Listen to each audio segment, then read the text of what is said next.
Buong karangalang inihahandog ng DZRH para sa bagong milenyo ang isa pang magandang dula mula sa panulat at direksyon ni Salvador M. Royales. May pangako ang bukas. Alam kong malaki ang naging pagkakamali ko kung gaano kalalim ang sugat na nalikha ko sa damdamin niya. Pero lahat ng yun, pinagsisisihan ko na. At gusto ko nang ayusin ang buhay ko. Pero bakit pinagkakaitan niya ako ng pagkakataon? Ano pa bang dapat kong gawin? May lugar pa ba sa mundo ang gaya ko? Walang hiya ka? Natural, uuwi ako. Dahil taga rito ako eh. Ikaw talaga wala ka nang ibinigay kundi problema. Pati sakit ko lumalala nang dahil sa iyong hayop ka. Huwag kasi kayong high blood. Ay, sinong hindi ma-high blood sa ginawa mo? Tulad ngayon, tingnan mo kaya ang itsura mo. Tanghaling tapat, bangag ka. Trip ko eh. Wala na kayong pakialam. Oo! Talagang hindi na kita pakikialaman pa dahil sawan-sawa na ako sa mga kagaguhan mo. Lahat ginawa ko para ayusin yung buhay mo, pero hindi ka nakikinig. Ayoko na! Sumusuko na ako! Kaya umalis ka na rito! Lumayas ka na rito! Bakit nyo ba ako paalisin? Bahay ko to eh. Dahil wala ka ng puwang dito. Ayoko nang makasama ka pa! Alis! Ano ba? Alis! Huwag nyo nga akong itulak. Umalis ka na, Soviet! Huwag mo nga sabi itulak eh. Ah! Ah! Walang iya ka! Nanay mo ako! Wala ka talagang respeto! Kasalanan mo eh. Haharang-harang ka eh. Lumayas ka rito. At ayoko nang makita pa pagmumukha mo. Layas!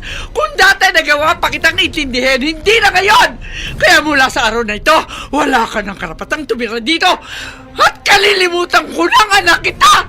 Kung ayaw mo na sa akin, edi wag! Wala na rin akong pakialam sa'yo! Panira lang kayo ng araw! Wag ka na magpapakita pa sa akin! Bakit niyo po pinalaya si Kuya Obet? Hindi ko kilala ang taong sinasabi mo, Janet. Kalilimutan niyo na lang ng ganun si Kuya? Kahit gaano pa siya kapasaway, anak niyo pa rin po siya. Wala na akong ibang anak. Ikaw lang. Nay naman eh. Dalawa po kami na anak ninyo. Ay, baka naman pati ikaw gusto mong idamay ko sa galit ko. Gaalala po ako kay Kuya eh. Wala nang pag-asa yung kuya mo. Kaya ba pinalayas niyo na siya? Janet, sawan-sawa na ako. Pagod na ako sa mga problemang ibinibigay niya sa akin. Hayaan mo namang makapagpahinga ako. Wala na ba kayang pagmamahal kay Kuya? Pwede ba, Janet? Huwag ka nang maraming tanong. Pero sa ginawa ninyo, Nay, lalo niyo lang ipapahamak si Kuya Obet. Hindi po ba kayo naaawa sa kanya? Hindi nga siya naawa sa akin. Janet, alam mo kung anong hirap ang dinanas ko dahil dyan sa kuya mo. Kung ano ang kahihiyang ibinibigay niya sa akin. At gusto ko lang ilayo ang sarili ko sa kanya. Tama lang na wala na siya rito. At baka ako pa makapatay sa kuya mo.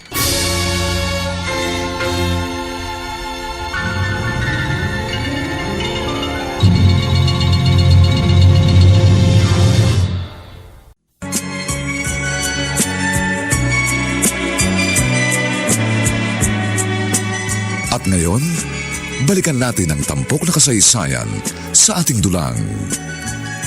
May pangako ang bukas.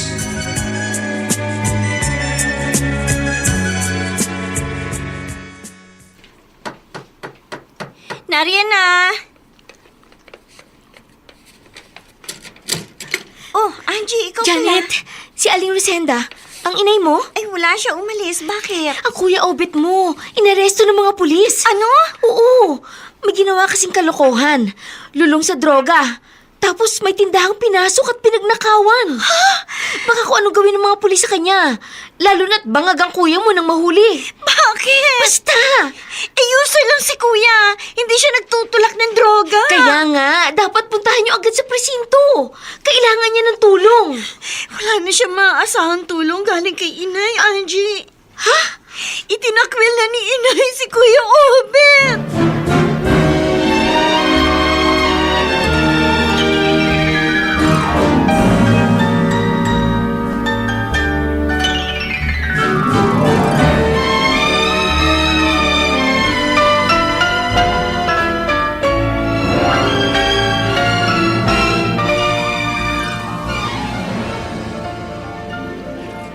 na akong pakialam sa ibinalita mo, Janet. Pero, Nay... Kung iniisip mo na pupunta ako sa kulungan, hindi ko gagawin yon. Talagang titikisin niya si Kuya. Pinutol ko na anumang kaugnayan ko sa kanya. At ikaw, ha? Huwag na huwag ka makakapunta sa kulungan. Hindi... Makulong ka hanggang sa matapos ang rehabilitation mo para lubos nang makawala sa droga. Walang bumibisita sa'yo. Hindi ko na rin inaasahan yan, Tol. Bakit? Wala ka na bang kamag-anak? Meron. Asan sila? Nasa probinsya ba kaya hindi ka mapuntahan? Sa ngayon, ewan ko kung nasan sila. May problema ka ba sa kanila? Ako ang naging malaki nilang problema. Lalaya ka na. May pagkakataon ko nang magsimulang muli. Pero wala silang alam. Paano yan? Paglaya mo, saan ka pupunta? Hindi ko rin alam. Narito na ako sa harap ng bahay namin. Parang walang tao. Baka nagpapahinga lang sina Inay at Janet.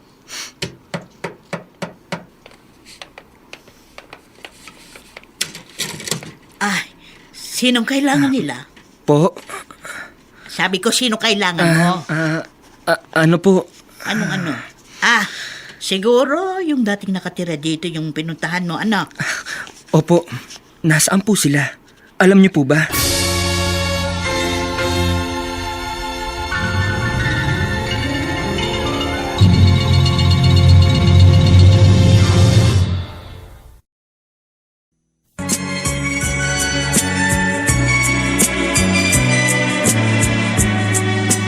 At ngayon, balikan natin ang tampok na kasaysayan sa ating dulang.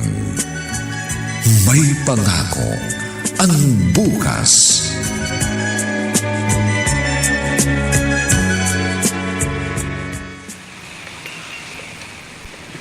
Wala na pala sina Inay sa tirahan namin.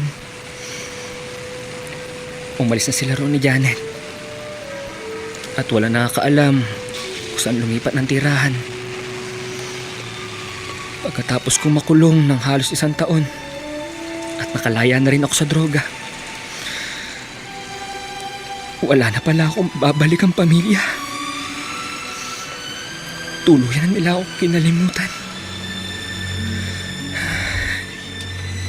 Hindi ko alam kung saan ako pupunta ngayon. Janet! Anak! Halika nga rin eh! Nariyan na po, Nay. Pakibuhat mo na nga itong mga pinamili ko. Opo, Nay. Kumusta na itong karinderya? Paparami pa lang po ang kumakain. Ikaw na muna bahala rito, ha? Gusto kong magpahinga muna. Napagod ako masyado sa pamimili. Sige po, Inay. Oh, Nay, alam niyo po, may lalaking kumain dito kanina. Gulat ko eh, nung makita ko. bakit? Kamukha siya ni Kuya Obet. Kala ko siya na talaga eh. Kumusta na nga kaya si Kuya? Janet, pwede ba? Huwag mong sirain ang araw ko. Di po, nabanggit ko lang naman po sa inyo. Oh, sige, huwag mo nang uulitin, ha? Pero, Nay, Janet, ano pa? Wala na akong pakialam sa kanya. Kung nasaan man siya ngayon, kung mabulok man siya sa kulungan, dapat lang yun.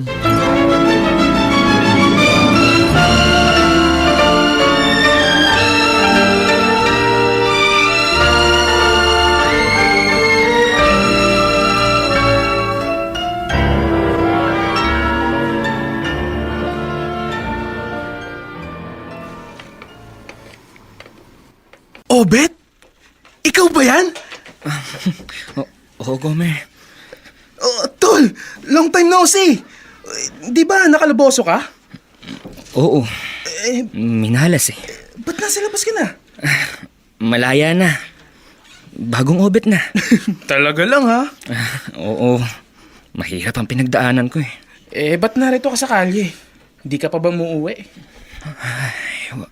Wala na sila eh. Anong wala? Hindi ko alam kung saan nakatira si Inay. Mula nang nakulong ako, ni minsan, di sila dumalaw sa akin. Galit siya sa'yo? Si Aling Rosenda? Hindi ko masisisi si inay. Malaking naging kasalanan ko eh. Paano ka ngayon? Sakali ka titira. Hindi ko rin alam. Kung gusto mo, sumama ka na lang sa akin. Miss ka na rin ng tropa. Kahit pa paano, may matutuloyan ka.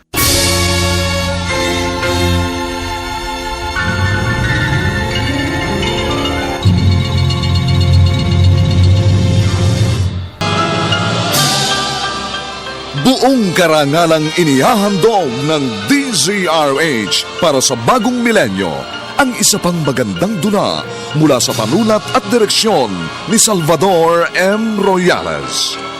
May pangako ang bukas.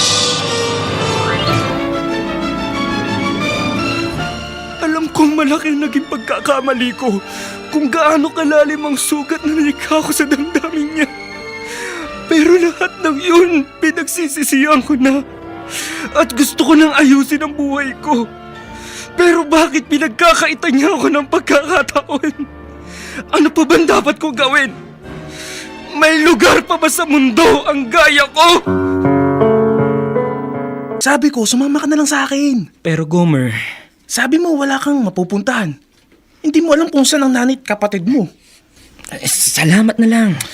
Huwag ka na nga mag-inarte dyan. Tara na! Miss ka na ng tropa.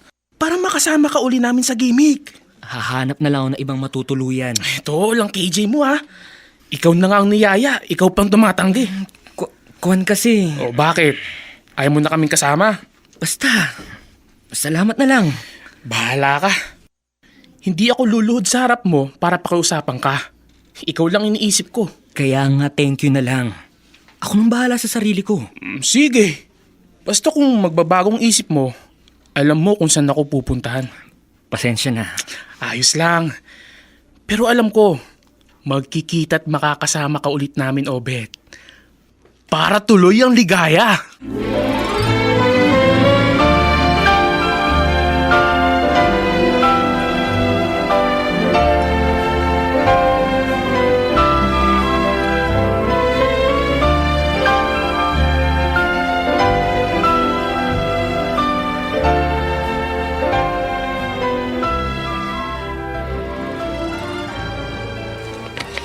Naalala ko na naman si Kuya Obet. Kawawa naman siya. Wala nang pakialam sa kanya si inay. Kahit pangalan niya, ayaw na niyang marinig. Nagagalit siya kapag binabanggit ko. Janet! Ay, Nakatulala ka na naman dyan. May mga customer ah. Tanungin mo kung anong bibilhin. opo, Nay. Eh bakit ba parang wala ka sa sarili mo? Ano ba iniisip mo? Wala po. Huwag mong sayangin ang oras mo sa pag-iisip ng mga taong hindi naman natin kailangan. Wala, sige na. Lapitan mo na yung mga customer. Asikasuhin mo sila.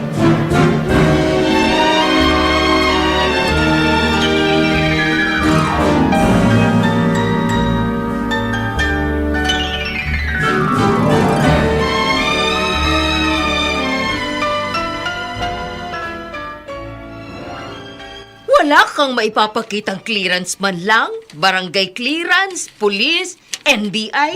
Pasensya po, ma'am. Wala talaga eh. Eh, saan lupalop ka ba galing? At wala kang dala na kahit ano? Sa kulungan po. Kriminal ka! Hindi naman po ganun kabigat ang kaso ko. Ay, kahit ano pa yan. Ibig sabihin, hindi kita pwedeng pagkatiwalaan. Pero ma'am, nagbagong buhay na po ako. Kaya nga po nakalaya Ay, na ako. nako, hindi. Mahirap magtiwala sa panahon ngayon. Lalo na sa mga taong nagkaroon ng criminal record. Kaya sorry, di kita pwedeng tanggapin sa kumpanyang ito. Company policy namin na di tumanggap ng mga may criminal record. Lalo na yung nasangkot sa drugs. Sa iba ka nalang lumapit. Baka pwede ka sa kanila.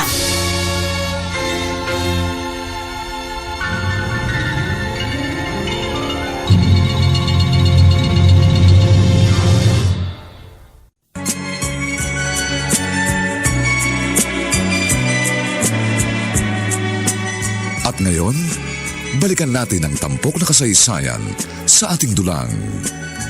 May pangako ang bukas.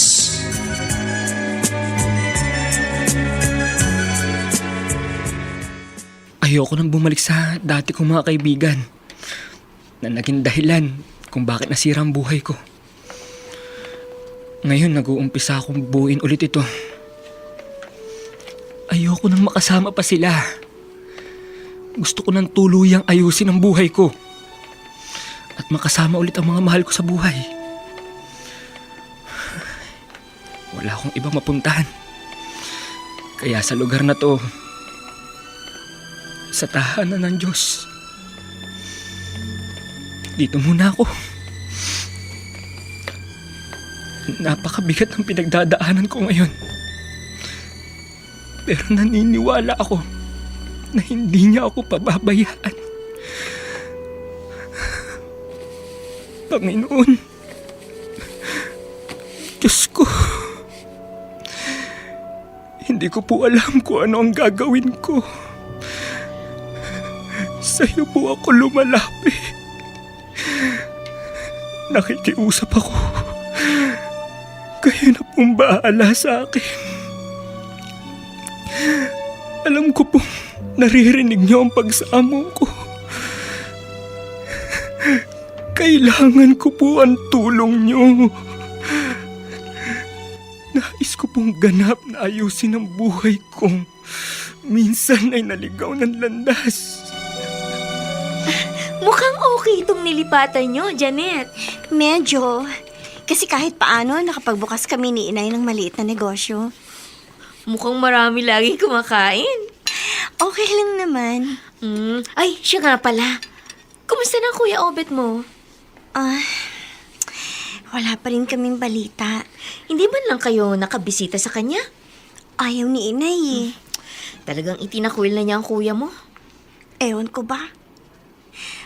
Para bang abot langit ang galit ni inay. At hindi niya na mapapatawad pa si kuya.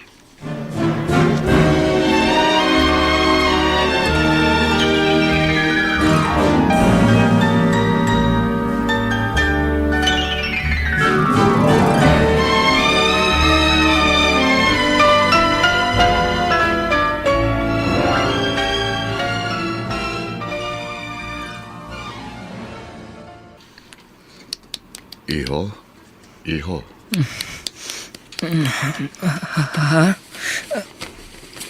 Pasensya na po Nakatulog na pala ako sa upuan dito sa loob ng simbahan. Siguro pagod ka, kaya nakatulog ka. Opo, Father. Sorry po. Wala yon. Kaya ginising na kita para makauwi ka na rin. Gabi na eh. Gabi na po? Oo. Pasado 10:00 na ng gabi. Baka hinahanap ka na ng pamilya mo. Hinihintay ka nila. Wala pong naghihintay sa akin. Ha? Wala kang pamilya? Walang uuwian? Wala po. Kaya po, dito ako pumasok sa simbahan. Hindi ko po kasi alam kung saan ako pupunta. Ganun ba? Father, nakikiusap po ako. Pwede po bang dito muna ako?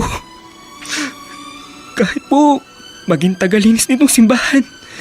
Kahit maging utusan ako rito, payag po ako. Ang importante, may matuluyan lang ako.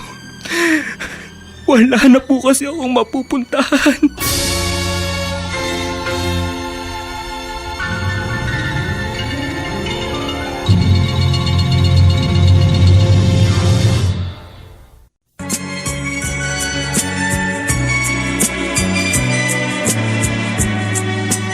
At ngayon, balikan natin ang tampok na kasaysayan sa ating dulang. May pangako ang bukas.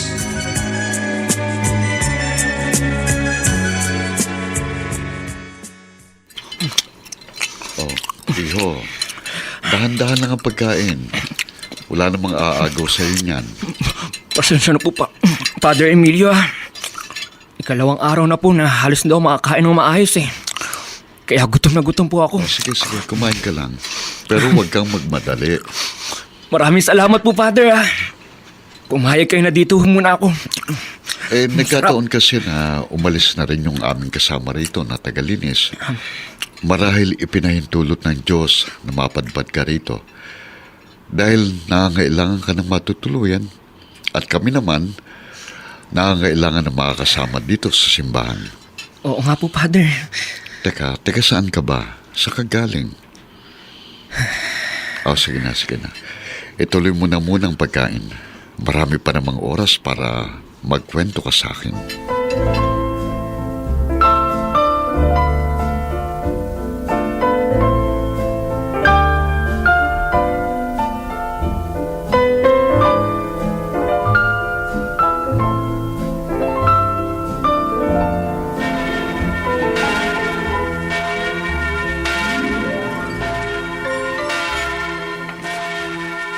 Parang kilala ko ang lalaking yun na nagdidilig ng mga halaman dito sa kilid ng simbahan. Lalapitan ko siya. Obet? Bakit, miss? Ha? Angie! Sabi ko na nga ba? Si Obet ka! Kamusta ka na? Ikaw ang dapat kong kumustahin. Ito, ayos lang. Ba't parang gulat ka? Kun kasi. Nakalaya na ako, Angie. At dito ako ngayon nakatira sa simbahan. Ako ang kasama ni Father dito. Tagalinis, tagapag-alaga ng simbahan. Natutuwa ako nagkita ulit tayo, Obet. Ako man, Angie. Alam mo naman, ikaw lang yung babaeng naging malapit kong kaibigan. Ay, siya nga pala. Alam na ba nila? Naiintindihan kita. Alam mo ba kung saan sila nakatira?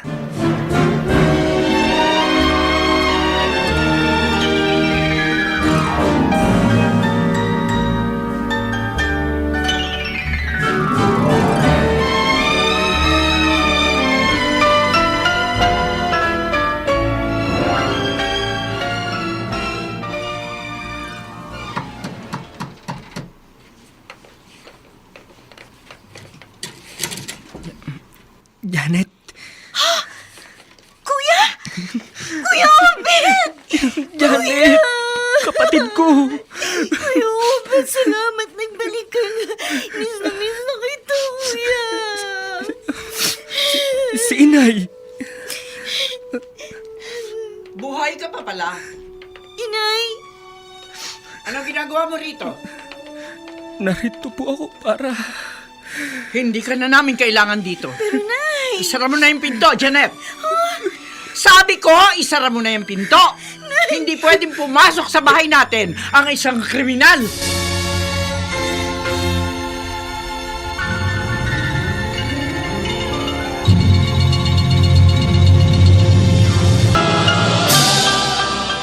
Buong karangalang inihahandog ng DZRH para sa bagong milenyo ang isa pang magandang dula mula sa panulat at direksyon ni Salvador M. Royales. May pangako ang bukas. Alam kong malaki ang naging pagkakamali ko kung gaano kalalim ang sugat na nalikha ko sa damdamin niya. Pero lahat ng yun, pinagsisisihan ko na. At gusto ko nang ayusin ang buhay ko. Pero bakit pinagkakaitan niya ako ng pagkakataon? Ano pa bang dapat kong gawin? May lugar pa ba sa mundo ang gaya? Bakit ganyan ang tingin mo sa akin, Janet? Nay naman. Naiinis ka sa ginawa ko? Ipinagtabuyan ninyo si Kuya. At anong gusto mong gawin ko? Hindi niyo man lang siya pinapaso. Para ano? Kuya ko po siya, kapatid ko. Anak ninyo, Inay. Wala na akong anak na lalaki. Ano po bang nangyayari sa inyo? Hindi niyo po ba mapapatawad si Kuya? Hindi. Inay, matagal na po yun. At pinagbayaran na ni Kuya ang kasalanan niya. Di po ba? Nakalaya na siya? Ibig sabihin, napatawad na rin siya ng lipunan. Iba ko sa lipunang sinasabi mo, Janet. Wala na po ba kayong puso, Inay? Hindi niyo na po ba mapapatawad si Kuya? Naging bato na ang puso ko, Janet. Obet, akala ko hindi ka pa dumarating. Kakarating ko lang po, Father Emilio. Saan ka ba nagpunta? May binisita lang po ako. Sino? Si Inay po. Oh, anong nangyari? Bakit parang galing ka sa pag-iyak? Bakit? Galit pa rin po sa akin si inay. Hindi ka pa rin napapatawad? Ganun na nga po, Father. Pero ang kapatid kong si Janet, natuwa siya nang makita ko. Kaya lang, hindi po yun nagustuhan ni inay. Father, bakit po siya ganun? Wala kang magagawa sa ngayon, kundi unawain na muna siya.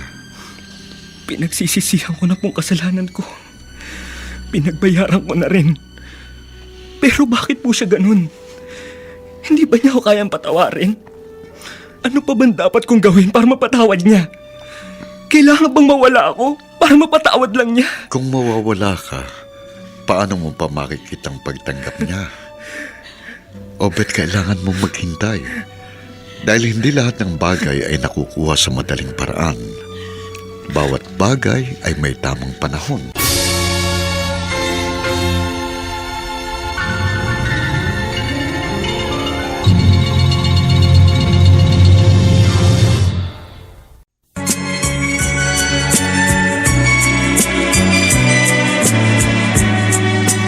At ngayon, balikan natin ang tampok na kasaysayan sa ating dulang.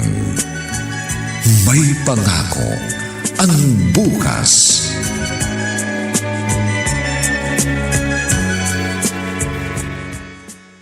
Nagpunta na pala sa inyo si Obet. Oo, Angie. Kaya lang ipinagtabuyan uli siya ni inay. Hindi pa rin siya napapatawad ni Aling Rosenda. Ewan ko ba? Naguguluhan na rin ako. Alam mo, ang ibang nanay, madali sa kanilang mapatawad ang kanilang anak. Pero iba ang inay. Alam mo, Janet, hindi sa nakikialam ako, ha? Baka naman, hindi niya tunay na anak ang kuya mo. Imposible. Tunay na anak ni inay si Kuya Obet. Eh bakit parang hirap siyang mapatawad ang kuya mo? Siguro, sobra lang nasaktan si inay. Maraming kahihiyang ibinigay si Kuya. Pati mga kasangkapan namin, ibinenta niya. At si Itay, namatay na si Kuya ang sinisisi ni inay. Dahil doon, hirap siyang patawarin si Obet. Oo, Angie. Pero ginagawa kong lahat para matanggap ni inay si Kuya. Angie, gusto kong magkasama-sama kami uli. Ang mabuo ang aming pamilya. Obet, may bisita ka. Bisita po? Oo, iho. Puntahan mo siya sa loob ng simbahan. Hinihintay ka niya. Salamat po, Father.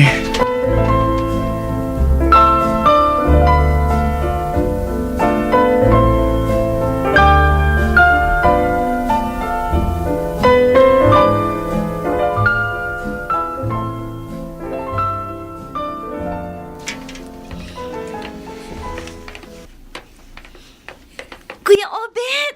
Janet! Kumusta ka dito, Kuya? Okay lang ako rito. Masaya ako na dito ka pala nakatira sa simbahan. Paano mong nalamang narito ako? Si Angie, siya ang nagsabi sa akin. Kamusta na si inay?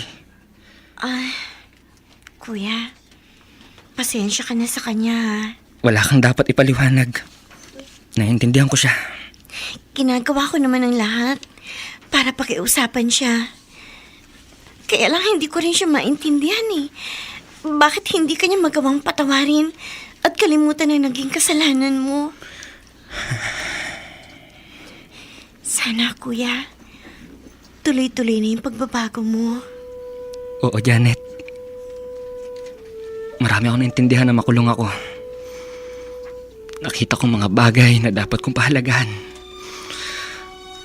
Alam kong hindi pa huli ang lahat. Saan ka galing, Janet? May pinuntahan lang po akong kaibigan. Pwede ba huwag kang sinungaling, ha? Pinuntahan mo siya, hindi ba? Wala naman po sigurong masama kung dalawin ko si Kuya Obet. Ang tigas talaga ng ulo mo. Nay, nagbago na si Kuya.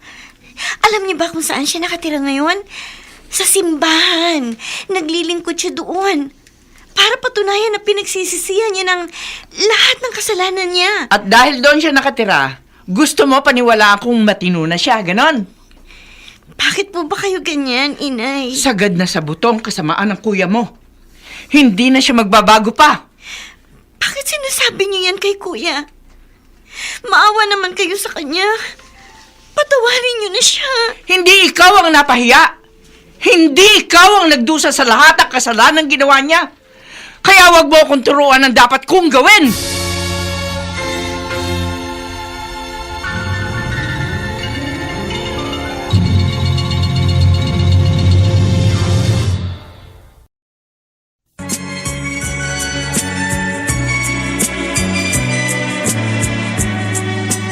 At ngayon, balikan natin ang tampok na kasaysayan sa ating dulang.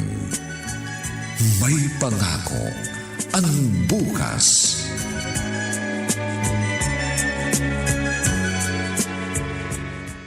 Ay, Tol, kamusta? Balita ko, taong simbahan ka raw. Doon ako ngayon nakatira. Corny mo, Tol. Anong corny dun? Walang happenings doon. Sabi ko naman sa'yo, sumama ka na lang uli sa amin. Masaya sa tropa. Gomer, ayoko na. Ayaw mong maging masaya? Tol, sabi nga, YOLO. You only live once. Kaya dapat maging masaya ka. Dahil sa kasiya ang sinasabi mo, ibang landas ang napuntahan ko at nasira ang buhay ko. At kami ang gusto mong sisihin? Hindi naman. Pero ayoko na. Gusto ko itama na ang buhay ko. Kayo rin. Di ba dapat yun ang ginagawa nyo? Huwag nyo nang hayaan na mangyari pa sa inyo ang nangyari na sa akin. O kaya mas masahol pa. Nasa huli ang pagsisisi. At huwag nyo nang hintayin yun. Ang corny mo talaga. Pati mga sinasabi mo, ang baduy. Iyan ba impluwensya ng pari na lagi mong kasama? Ang magpakabaduy? Bahala ka kung anong gusto mong sabihin. Basta ako, sawa na sa gulo. Ang gusto ko na lang gawin ngayon ay maayos na ang problema ko. At patunayan kay inay na ibang obet na ako ngayon.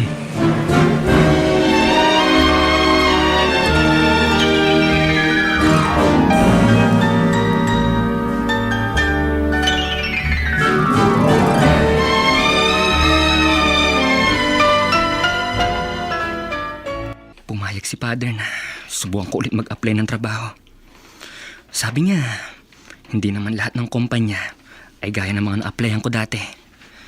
May mga tao pa rin nakakaintindi sa gaya ko at handang magbigay ng bagong pagkakataon. Sino yung mga kasalubong kong ito? Lalapitan ko siya. Inay, mano po? Huwag kang lalapit sa akin. Inay. Ang sabi ko, huwag kang lalapit. Sige, lumapit ka at sisigaw ako. Wala naman po akong gagawing masama sa inyo. Inay, patawarin niyo na po ako. Sobra ko na po pinagsisisihan ng naging mga kasalanan ko. Wala akong panahong makipag-usap sa'yo. Inay. Iwan mo nga ako. Inay. At huwag mo nga ako matawag-tawag na inay, ha? Dahil kinalimutan ko ng anak kita. Opo, Father. Lumapit ako sa kanya para humingi ng tawad. Hinawakan kong kamay niya. Pero lalo lang siya nagalit. At kahit nasa labas kami, ipinakita niyang galit niya sa akin. Father, ipinahiya niya ako. Bakit po siya ganun? Gaano man katigas ang puso ng inay mo, lalambutin yun. Pero kailan, Father? Sabi ko nga sa'yo, panahon ng makapagsasabi. Alam kong malaki ang naging pagkakamali ko kung gaano kalalim ang sugat na nilikha ko sa damdamin niya. Pero lahat ng yun pinagsisisihan ko na. At gusto ko nang ayusin ang buhay ko. Pero bakit pinagkakaitan niya ako ng pagkakataon? Ano pa bang dapat ko gawin? May lugar pa ba sa mundo ang gaya ko? Lahat tayo may lugar sa mundong ito. Bakit hindi na nakikita ng nanay ko, Father? O mas gusto niyang mawala na lang ako?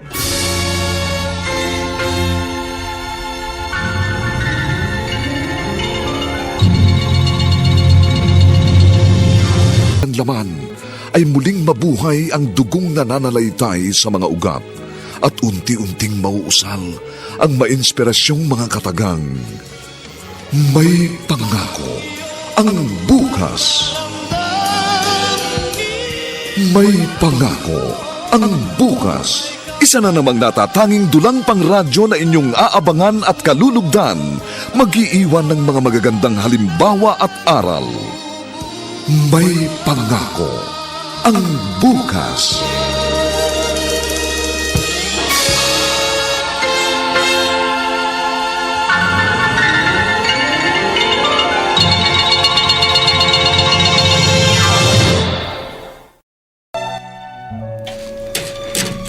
Pahirapan si kuya.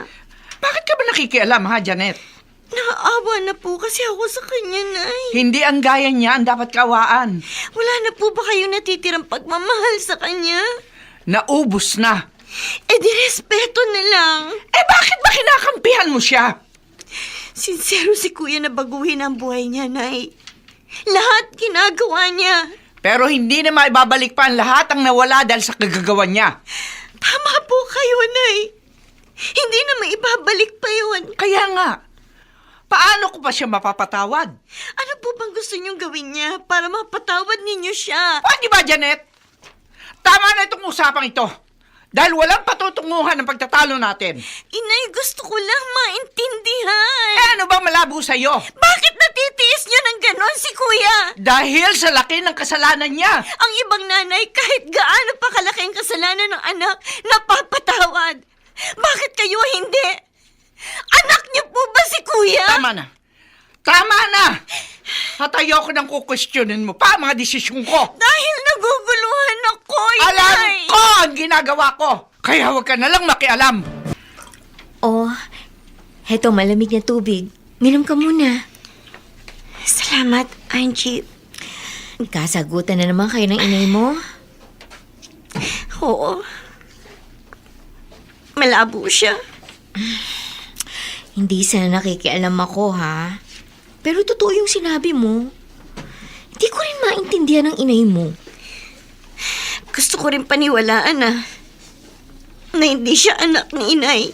O ano bang sinabi niya? Wala. Umiiwas siyang pag-usapan yun. Nag-aalala tuloy ako. Bakit? Baka kung anong maisipang gawin ni Kuya. Hindi naman siguro siya gagawa ng masama.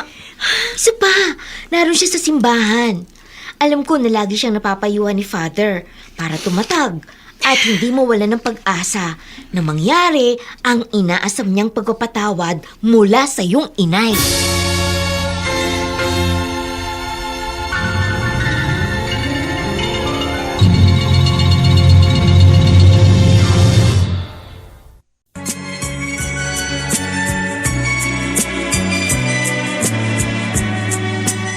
At ngayon, balikan natin ang tampok na kasaysayan sa ating dulang.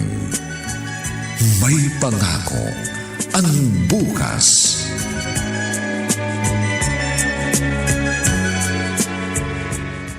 Nakaluhod at nananalangin na naman si Opet. Araw-araw nakikita ko siya na ginagawang ganun.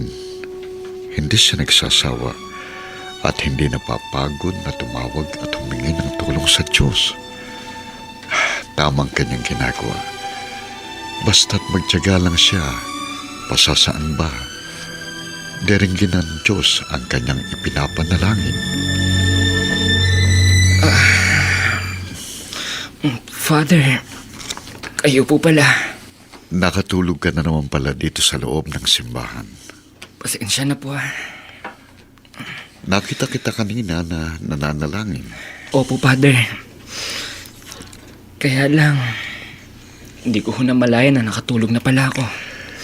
Ituloy mo lang ang laging ginagawa. Lalapit ka rin sa akin. Kailangan ko ng pera. Madali lang ang pera kung sasama ka uli sa amin. Umalis ka rin sa simbahan. Gomer, ayoko na. Obet, nasa ospital ang inay mo.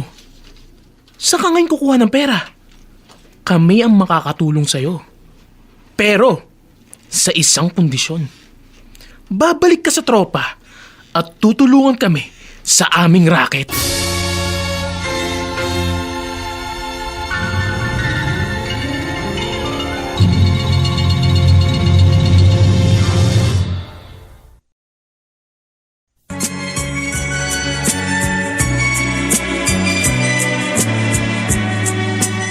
At ngayon, balikan natin ang tampok na kasaysayan sa ating dulang. May pangako ang bukas.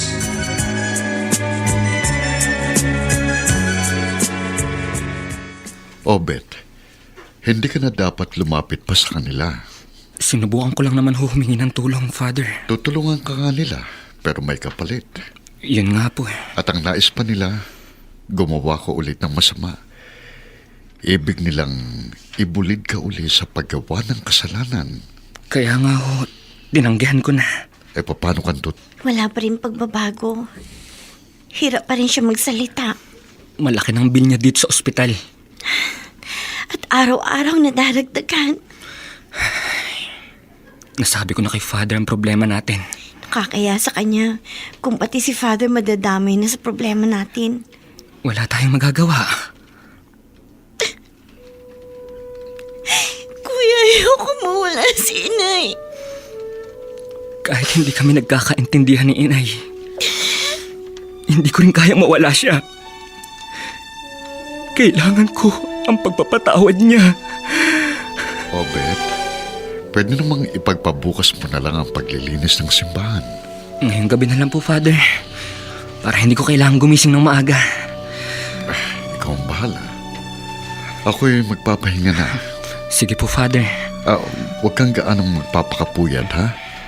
Baka ikaw naman ang magkasakit. Yung tungkol sa problema mo sa iyong ina, may darating na solusyon. Magtiwala ka lang.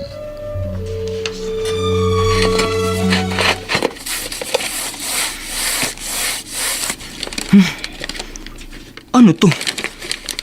May paper bag na naiwan dito sa loob ng simbahan? Kanino kaya to? Medyo mabigat ah. Baka mamaya, gaya ng napanood ko sa TV, illegal drugs ang laman nito. Kung sino man ang may dala nito, naisipan pa niya magsamba muna.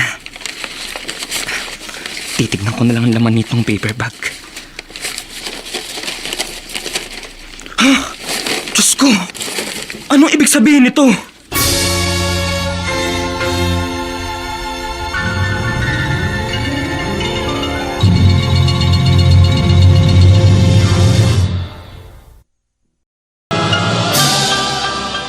Buong karangalang inihahandog ng DZRH para sa bagong milenyo ang isa pang magandang dula mula sa panulat at direksyon ni Salvador M. Royales. May pangako ang bukas. Alam kong malaki ang naging pagkakamali ko kung gaano kalalim ang sugat na nalikha ko sa damdamin niya. Pero lahat ng yun, pinagsisisihan ko na. At gusto ko nang ayusin ang buhay ko. Pero bakit pinagkakaitan niya ako ng pagkakataon? Ano pa ba dapat kong gawin? May lugar pa ba sa mundo ang gaya ko? May pangako ang bukas. Kasaysayan ng mga kaluluwang lupaypay na ang pusong hapong-hapo sa tindi ng malabis na pagdurusa. Subalit sa kabila ng lahat, huwag kalilimutang paglipas ng isang dapit hapon ay sisikat ang araw na magsisilbing tanglaw sa sinumang tinakasan na ng kawalang pag-asa. Dahil sa likod ng mga hinagpis ay may naghihintay na ligaya. Sa bawat kabiguan ay may makakamit na tagumpay, laki pang pangarap na sa bawat himaymay ng laman ay muling mabuhay ang dugong nananalaytay sa mga ugat at unti-unting mauusal ang mainspirasyong mga katagang. May pangako ang bukas. May pangako ang bukas. Isa na namang natatanging dulang pangradyo na inyong aabangan at kalulugdan, mag-iiwan ng mga magagandang halimbawa at aral. May pangako ang bukas.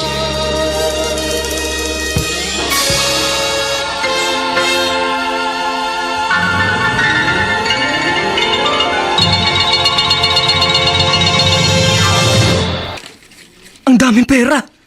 Malaking halagang laman ng paper bag na to. Wala man lang kahit anong papel na naiwan rito.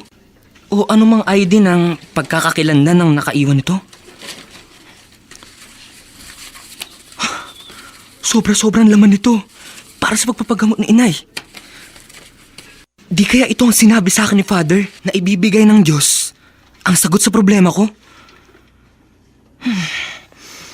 Pero imposible namang inihulog ng langit ang paper bag na to na may lamang pera. May nagmamay-ari pa rin ito. Pero sino? Ang daming pera. Maling pag-interesan ko to. Hindi to sa akin.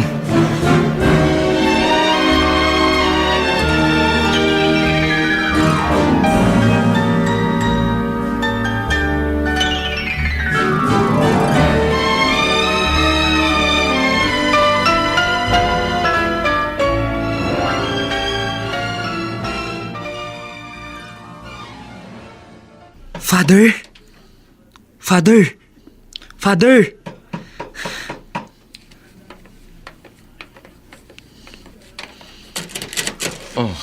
Obet, hindi ka ba makatulog at patay ko? Kinising mo rin? Hindi po, Father. Pasensya na po Naistorbo ko pang pagtulog nyo. May problema ba? Ito po kasi. Ano bang meron niyang paper bag na hawak mo?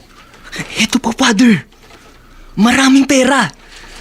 Aba, pera nga. Kanino yan? Hindi ko po alam. May nakaiwan po sa loob ng simbahan. Ano pong gagawin natin dito, Father? Tiyak babalikan niya ng nakaiwan dito. Itabi muna natin. Bukas, tiyak pupuntahan niyan dito ng tunay na nagmamay-ari. Kayo po palang nagmamay-ari ng perang naiwan dito sa simbahan? Opo, Father.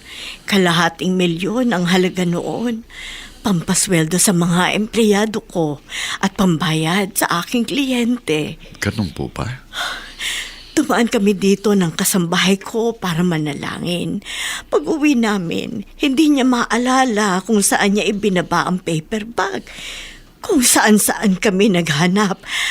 At dito sa simbahan kami huling nagpunta. Nakita yan ni Obet habang naglilinis siya ng simbahan. Siya po si Obet, Mrs. Kamusta po kayo, Mrs.? Maraming salamat sa iyo, Obet. Naku, gulong-gulo ang isip ko kahapon pa. Hindi ko alam kung anong gagawin dahil nga nawawala itong pera. Mabuti na lang at si Obet ang nakakita at hindi ibang tao. Kaya nga po, salamat talaga. Maraming salamat sa inyo, Father. Kung ibang tao ang nakakuha nito, baka hindi na ito na ibalik pa sa akin. Ginawa ko lang po ang tama. Kaya hindi ako nagka-interes na angkinin yan. Napakabuti ng puso mo, iho. Kung may maitutulong ako sa iyo, sabihin mo, makabayad lamang ako sa kabutihang ginawa mo. Ang totoo, Mrs., may mahigpit na pangailangan si Obet nang makita niyang perang yan. Nasa ospital ang nanay niya. Pero kahit nagkikipit siya, hindi siya nakaisip na pakialaman yan. Alam ko po kasi na hindi ako pababayaan ng Diyos. Nariyan siya para tulungan ako sa problema ko. Hindi ko kailangan gumawa ng masama para lang solusyonan ang problema ko.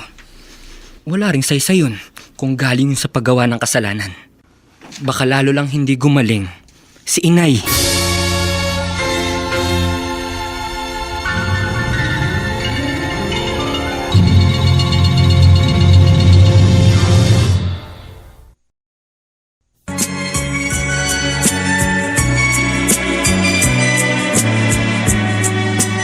At ngayon, balikan natin ang tampok na kasaysayan sa ating dulang. May pangako ang bukas.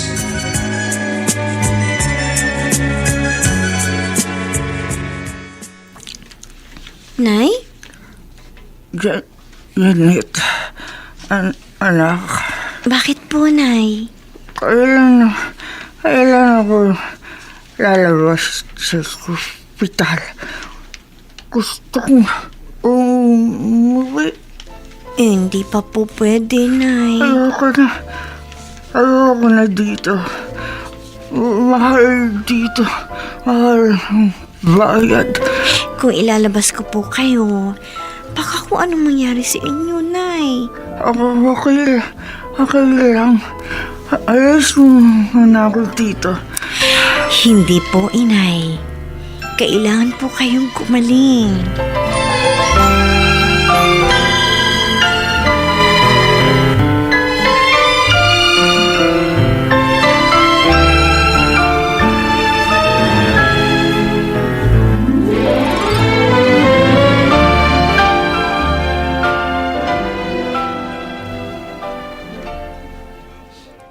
Obet, bakit wala kang kakibu-kiburian? Wala po, Father. Nanghinayang ka ba dahil isinuli mong perang nakita mo? Hindi po. O anong ikinalulungkot mo? Hindi pa rin kasi ako makadalo kay inay. Gusto ko siyang makaharap para kamustahin. Kaya lang, baka lalong lumalang kalagayan niya. Ay, ipinadala mo na ba yung ibinigay sa'yo nung may-ari ng perang nakita mo? Hindi pa po. Pero bukas, plano ko pong ibigay kay Janet. Kahit paano makakatulong yon para makabawas sa babayaran sa ospital. Iho, hindi birong ginawa mo. Ipinakita mong kabutihan ng puso mo. At ibang-iba yon sa dati mong pagkatao. Kaya huwag kang mainip. Dahil lahat ng mabubuting bagay na ginagawa natin, ginagantimpalaan ng Diyos. Janet, nakita mo ba ito? Ang alin? Itong nagba-viral na post sa social media. Kahapon lang ito. Tingnan mo, oh. Tingin nga. Uy, teka. Picture yan ni Kuya Obet, ha? Kasama si Father Emilio. At saka isang matabang babae. Uy, ano bang kwento dyan? Nakakita ng paper bag na may lamang kalahating milyong pera si Obet doon sa loob ng simbahan. Ano? Isinuli yun ng kuya mo doon sa may-ari. Talaga? Oo, Janet! Ang nag-post ng picture, yung babaeng nakaiwan ng pera. At labis na pagpapasalamat sa kuya mo. Ibang-iba na talaga si Kuya. Yung perang ibinigay ko sa'yo para mabawasan ang utang natin. Hindi tinanggap, Kuya. Bakit? Wala na raw tayong dapat isipin pa. Hanggang sa lumabas ng ospital si Inay, wala na tayong dapat bayaran. Ano? Ang sabi sa akin ng tao doon sa cashier, yun daw ang memo na ibinabasa kanila galing sa may-ari ng ospital. Kapatid pala niya yung may-ari ng pera na nakita mo, Kuya. Natuwa sa ginawa mo yung may-ari ng ospital, kaya hindi na lang tayo pagbabayarin. Tulong na lang daw niya sa atin. Totoo bang sinasabi mo, Janet? Oo! Bakit naman ako magbibiro? Totoong-totoo yun. At saka, gusto ka rin makausap ng namamahala dito sa ospital para bigyan ka ng trabaho dito. Yun ang utos ng may-ari!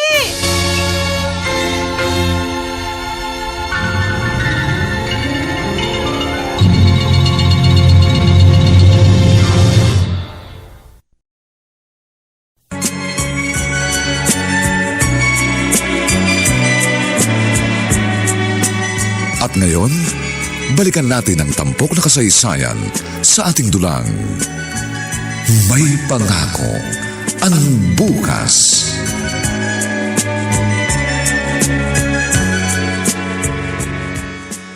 Sabi ko sa'yo, Obet, mabait ang Diyos. At lagi siyang may paraan paano tayo tutulungan. Tama po kay Father. Hindi talaga ako makapaniwala. Dahil yon ang panalangin mo. Hindi ka nagsawa. Dahil totoong malinis na ang puso mo. Yun po ang ipinangako ko sa sarili ko. Mula na lumabas ako ng kulungan, aayusin kong buhay ko. At sisikapin kong maging bagong tao na. At ipinararamdam sa iyo ng Diyos ang lahat ng ginagawa mong pagbabago. Salamat po, Father. Hindi ka sa akin dapat magpasalamat, kundi sa Kanya. Siya ang nagpapala sa iyo. Siya ang nagpapalakas at nagbibigay sa iyo ng panibagong pag-asa. dahil kumapit ka at hindi humiwalay sa kanyang kagustuhan.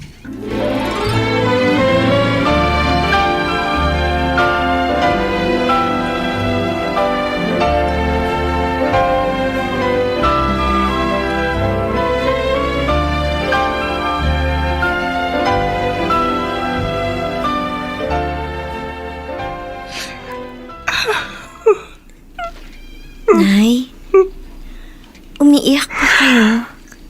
Kahit naging matigas sa puso ko, hindi nagsawa ang kuya mo. Dahil ang gusto po niya, mapatawad niyo siya. At makita ninyo na totoong nagbago na siya. Tawa ka, Janet. Totoong nagbago na nga ang kuya mo. Ibang-iba na siya. Lalo na siya ikinuwento mo sa akin. Dahil hindi ganun ang obet na nakilala ko noon. Pinatunayan lang po ni Kuya na totoong nagbago na siya.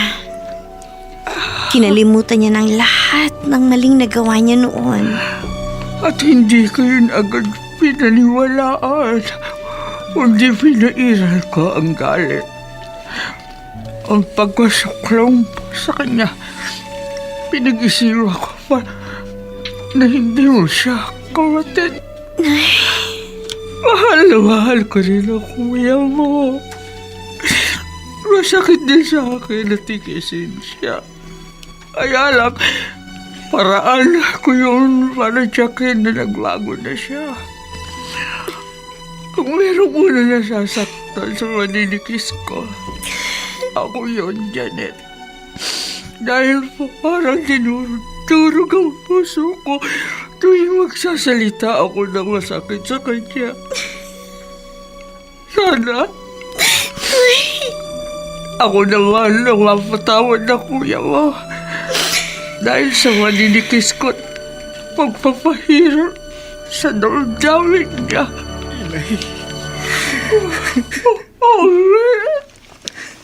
Anak! Patawad po, inay. Anak! Natatawad na kita. Salamat po, inay. Hindi na kailangan mawala muna ako bago niyo ako patawarin. Kahit kailan, hindi ko naman hinangad na mawala ka. Kung nasasabi ko ba yun, hindi yun na totoo naman ng puso ko.